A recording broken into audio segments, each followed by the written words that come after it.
Kembali bersama kami di One on One, pemirsa, bersama saya Yudi Handoyo, dan kita juga kedatangan tamu istimewa kita, Kak Erlinda, seorang pemerhati anak dan pakar pendidikan. Baik, Kak Erlinda, tadi pertanyaan saya yang juga tidak kalah menariknya juga adalah mengenai nasib keluarga Alvaro ya. Ibunya sangat berduka. Ya. Kemudian iya, mencari keadilan di sini juga kita semuanya bertanya ya, karena duka, nasi sudah menjadi bubur, pelaku diinformasikan sudah tiada, dan Alvaro-nya sendiri juga sudah meninggal dunia. Apakah kasus ini dianggap selesai ketika itu sudah terjadi? Ya, karena hari ini kan kita masih menggunakan yang namanya hukum acara dan kita menggunakan undang-undang yang ada, memang masih belum untuk sampai jika ternyata ini memang harusnya yang berbicara rekan mitra kita kepolisian ya, tapi kita ambil kulitnya saja. Artinya ya seperti yang sering diungkapkan oleh sahabat-sahabat kita di pihak para penegak hukum, ya dengan segala hormat, ya kan, akhirnya batal. Namun kami sebagai orang-orang yang melihat dengan perspektif yang utuh dan based on-nya juga kemanusiaan, kami selalu mengingatkan bahwa bagaimana rasa keadilan itu ada, bagaimana luka batin yang hari ini ada di berbagai pihak ya, baik itu yang mengalami langsung atau kita yang menjadi prihatin, itu kan harusnya menjadi tanggung jawab bersama. Kenapa? Ya lagi-lagi misalnya harus diberikan apa sih? Yuk, bagaimana empati kita memberikan misalnya bagi orang tua yang mengalami seperti itu pendampingan psikologinya dan mendapatkan reward. Misalnya hari ini kan kita punya yang namanya instrumen membantu masyarakat ya kan, misalnya program apa bisa jadi coba kita sambungkan dengan kementerian yang ada, misalnya dari Kementerian Sosial dibalut dengan Kemnaker misalnya kan, karena Kemnaker untuk ada pelatihan termasuk mental soft juga skill, ada ya, soft skill ya kan, atau kita lihatlah karena anaknya dia meninggal, kita lihat ke atasnya apakah ada kakaknya. Nah, bagaimana misalnya dukungan sebagai orang tua pengganti ya kan, kalau dulu orang tua asuh ya.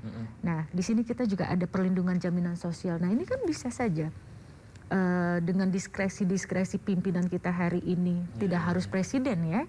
Pimpinan kita di situ kan ada perangkat-perangkat tokoh agama, tokoh masyarakat, belum lagi misalnya pemerintah daerah, ada gubernur, sampai terakhir itu mungkin RT RW. Pada saat empati itu kita kedepankan, sebenarnya keadilan yang hakiki itu sebenarnya harusnya hadir. Harusnya ya. Lalu Kak Erlinda, kan kita kadang mendengar ya ada tetangga yang misalnya anaknya dimarahi orang tuanya. Ini saya bahasa sederhananya, saya mau negur gitu ya, merasa ikut campur karena itu kan orang tua yang cara mendidiknya berbeda-beda gitu. Gimana ya cara membedakan ya, mana yang saya harus bersikap untuk bisa langsung menegur tetangga saya yang dia terlalu berlebihan memarahi anaknya, mana yang bisa saya bedakan gitu, itu masih biasa aja. Tapi kan kayak kasus Alvaro ini kan sangat mengerikan. Jadi sebenarnya kalau kita mau ibarat frekuensinya sama, kita frekuensinya bagaimana kita melihat memandang sesuatu. Artinya sama-sama kita dalam satu frekuensi mindset yang sama. Pada saat kita menjadikan diri kita ini bahwa siapapun yang 500 meter di hadapan saya misalnya kan, anak-anak itu yang dalam kelompok, dia kan dianggap sebagai kelompok rentan ya kan, dengan kelemahan-kelemahan secara sistem Tuhan menciptakan dia sebagai seorang anak dengan berbagai hal. Makanya kan kita harus memperkuat si anak tadi ya. Sayangnya kan minim masih untuk memperkuat si anak itu menjadi leadership pada usianya, sehingga dia punya yang namanya perisai untuk bisa mengatakan tidak pada saat dia mengalami kekerasan. Bisa loh anak-anak yang kita lihat bagaimana orang tua yang mampu menciptakan kepemimpinan pada dirinya ya kan, anak tersebut saya tidak mau dipukul sama kamu. Kita bisa banyak lihat anak-anak itu, apalagi dia misalnya mengendalikan, saya nggak mau ikut-ikutan main game butuh memang saya penting, tapi hanya untuk bagaimana saya refreshing. Ada banyak anak-anak yang seperti itu. Tapi sayangnya jumlahnya sedikit. Nah, balik lagi, kalau Mas Yudi tadi menyatakan, kalau ada anak yang dipukul, artinya kan dia belum mampu mempunyai perisai untuk melindungi dirinya. Bolehkah kita tetangganya langsung? Harus. Kenapa?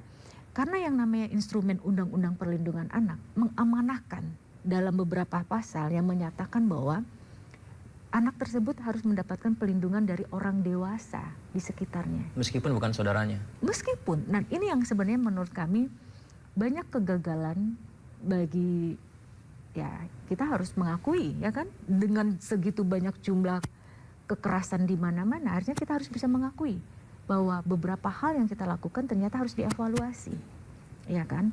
Jadi bagaimana kita hari ini harusnya mengkampanyekan siapapun anak yang ada di depan mata kita, baik itu secara langsung maupun kita lihat di dalam dunia siber, itu adalah anak kita.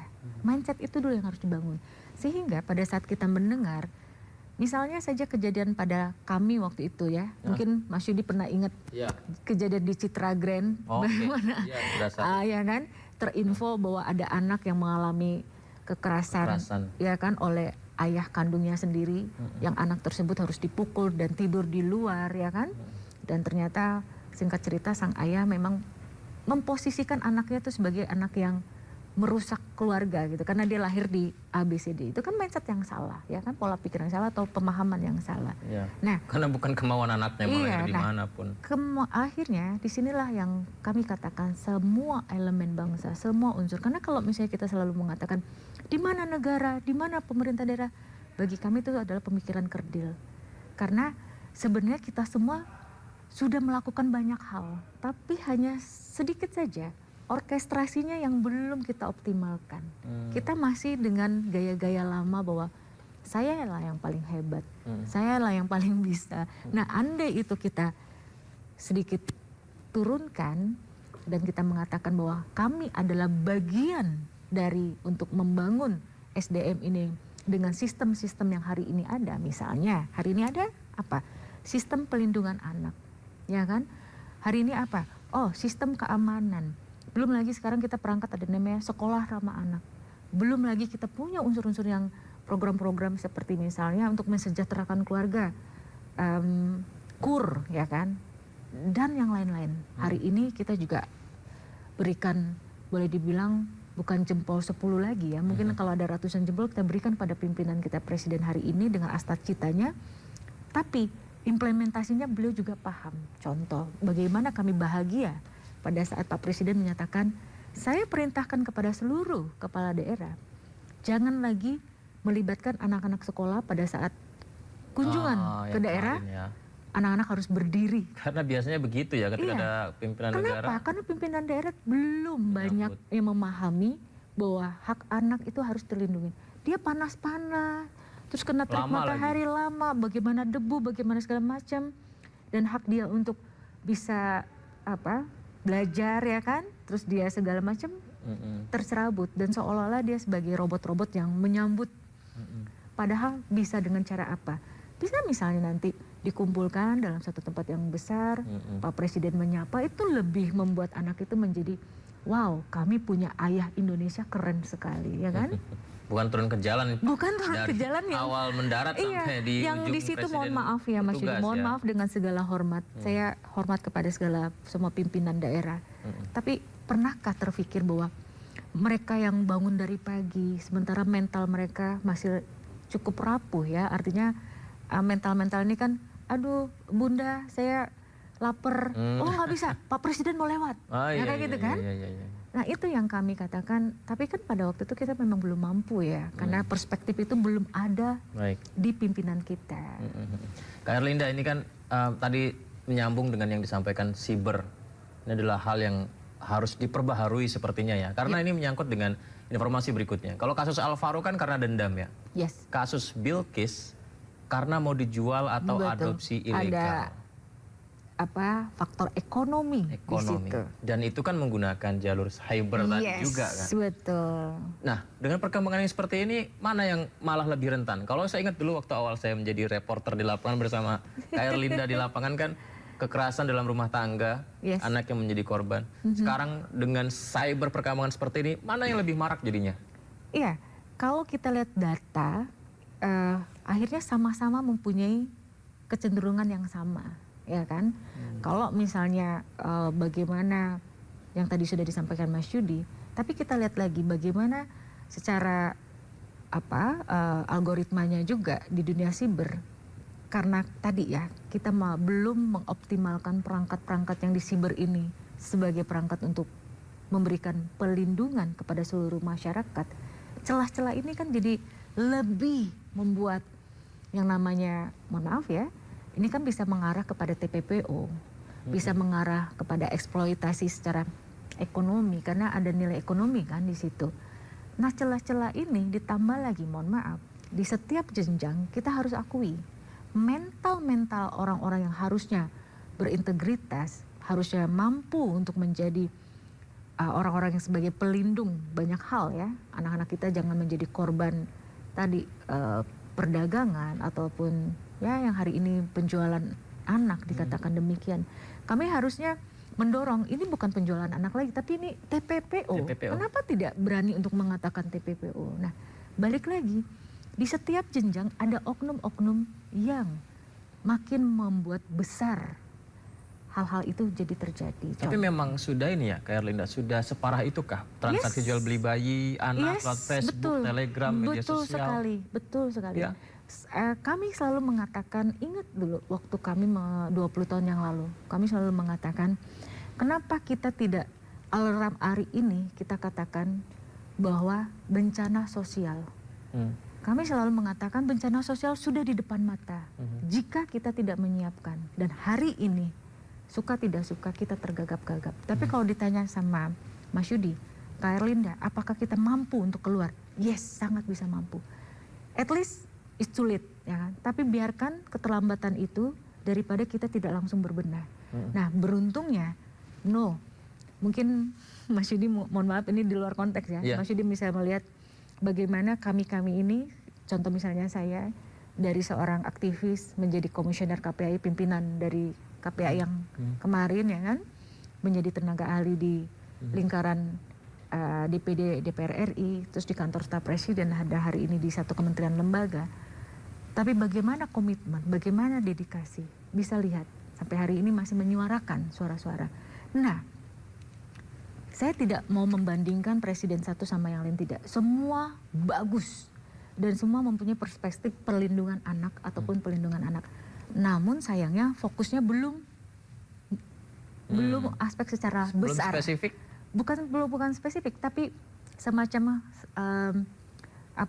untuk efek dominonya atau misalnya amplifikasinya tuh masih yang belum besar. Nah, kami melihat dengan banyak hal, walaupun Pak Presiden Jokowi sebelumnya ya, Pak Presiden SBY, pada waktu itu kami sebagai pelaku dari yang bahagia, Pak Presiden SBY mengatakan ada impres terkait yang namanya meminimais kekerasan seksual. Itu kita bahagia sekali. Dan itu perspektif seorang presiden keren sekali ya kan. Belum lagi misalnya yang luar biasa waktu itu Bu Megawati dengan menciptakan Komisi Perlindungan Anak Indonesia. Artinya kan tadi kayak saya sampaikan, setiap pemimpin itu mempunyai perspektif perlindungan anak sudah luar biasa. Nah, Pak Presiden Jokowi pun juga demikian dengan Perpres ataupun dengan kemarin Perpu ya yang disahkan menjadi undang-undang. Artinya karena saya tidak mengalami Pak Presiden RI yang pertama, tapi dengan kita lihat baca sejarah kan perspektifnya juga luar biasa. Dan hari ini Pak Presiden Prabowo pun juga sama mempunyai perspektif tentang bagaimana membangun SDM dengan MBG-nya, membangun generasi berikutnya dengan beasiswa untuk bahasa ya, 12 triliun itu besar loh.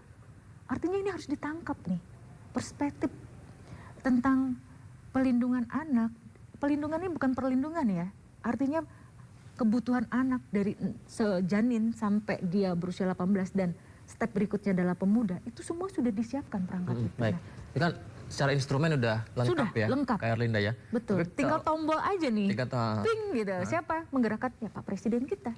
Kemarin yang kalau kasus Bilkis yang penculikan anak itu kan dibawa antar pulau ya, pakai kapal, pakai pesawat. Tapi kok nggak ketahuan sama petugas ya? Itu berarti instrumennya nggak jalan apa gimana itu? Ya boleh dikatakan instrumen itu jalan, tapi tidak optimal. Dan ditambah lagi, saya ingin menyampaikan ada oknum mafia lah ya, yang bermain begitu luar biasanya. Karena apa? Nilai ekonomi dari satu, mohon maaf, bayi itu lumayan. Ataupun satu anak itu lumayan harganya. Biasanya itu untuk apa sih? Banyak hal. Ada yang dieksploitasi. Jadi anak atau dieksploitasi? Rata-rata sih negatif ya. Oke. Rata-rata negatif kalau berdasarkan data dari teman-teman pihak kepolisian. Menjadi Atau pengemis begitu? lebih dari itu. Lebih dari itu? Iya, kita pernah waktu di zaman kami di KPAI, bagaimana teman-teman temannya Mas Yudi juga waktu itu menjadi contoh, anak-anak itu menjadi TPPO, ada yang ABK, ya kan? Ada yang dijadikan, mohon maaf gitu, untuk kebutuhan seksual yang luar biasa, ya kan? Ada juga yang dijadikan dia sebagai, maaf, kalau kami katakan itu, iya, pekerja yang brutal ya, karena harus dipekerjakan di... Berarti dari usia kecil itu ya? Sudah banyak, sampai hari ini Ya praktek-praktek itu ada. Jika teman-teman media mau lihat bagaimana di beberapa pelosok, karena tidak, tadi ya, sistem pelindungannya tuh belum optimal, sudah ada unsurnya, instrumennya, tapi lagi-lagi kan tidak dianggap penting. Nah, bagaimana mindset itu yang harus kita katakan itu penting. Itu adalah misalnya, kita lihat nih misalnya nih, kita tahu, wah ini oknum dari Dukcapil merubah, sorry itu saya ini fakta, merubah yang namanya identitas anak supaya lolos. Atau misalnya kayak kemarin, kenapa kok bisa? Karena sudah dibikin sedemikian rupa si anak ini seolah-olah orang tuanya kan dikondisikan seperti itu.